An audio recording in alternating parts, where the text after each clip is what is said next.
দখলের মুখে গাজী কালু চম্পাবতী স্মৃতি বিজড়িত দিঘি ও রাজপ্রাসাদ। জলমহল হিসেবে দিঘিটি লিজ নিয়ে ভোগ দখল করছে একটি চক্র। ঝিনাইদহের 12 বাজার এলাকার স্থানীয় জনপ্রতিনিধিদের অভিযোগ, প্রায় 100 একরের এই জায়গা বেহাত হয়ে যাচ্ছে। এখন জন্ম সনদ দিয়ে খোলো বিকাশ স্টুডেন্ট অ্যাকাউন্ট, নিজের বিকাশ নিজে কর। গাজী কালুর মাজারে গা ঘেঁষা চারকোনা এই জলাশয়ের নাম বীর দিঘি। কথিত আছে মুকুট রাজার প্রাসাদ সুরক্ষায় পরীক্ষা ছিল এটি।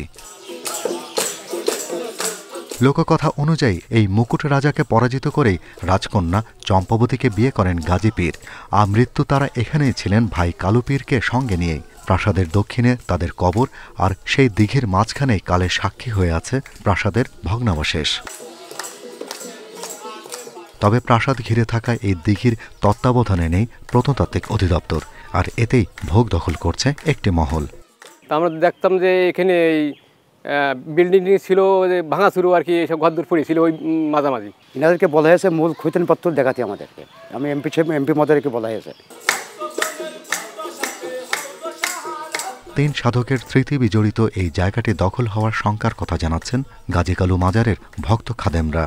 গাজী কালুর পাড়ি টাড়ি দিয়ে 101 বিঘে সম্পত্তি এই গাজীর নামের পারে। আমরা ছোটবেলার থেকে জেনে আসি যে এটা গাজীর সম্পত্তি। এটা এখন ব্যক্তি এক একজন ভোগ দখল করে খাচ্ছে।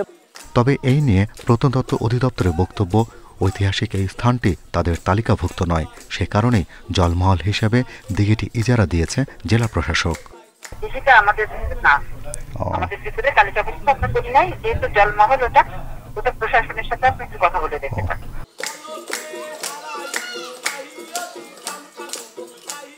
পঞ্চদশ শতকে 12 সহচর নিয়ে এখানে আসেন খানজাহান আলী।